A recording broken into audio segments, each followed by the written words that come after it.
patate, carote. Noi oggi facciamo special minestrone. Hai messo patate e carote su quella? Poi vediamo, adesso mettiamo ogni volta ogni cosa. Cavoli berza, cavoli fiori. Hai messo cavoli fiori? Vedi?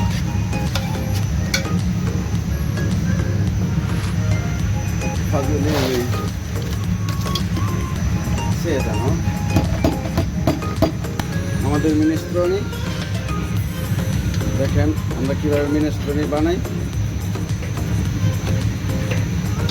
কত বড় পাতিলে বানাইতেছি।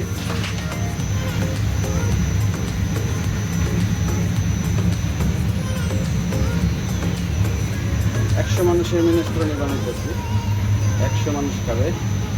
এটা আমাদের একটা special খাবার। আমাদের মিনেস্ট্রনি হয়ে গেছে, এত সুন্দর সুস্বাদু আমাদের মিনেস্ট্রনি হয়ে গেছে, এত সুন্দর সুস্বাদু হয়েছে যা আপনি কল্পনা করতে পারবেন না। এত সুস্বাদু একটা মিনেস্ট্রনি আমরা বানাইছি 100 মানুষের মিনেস্ট্রনিটা। চাইলে কেউ বানাইতে পারে না, চাইলে কেউ খাইতে পারে না, এত সবজি দেওয়া হচ্ছে।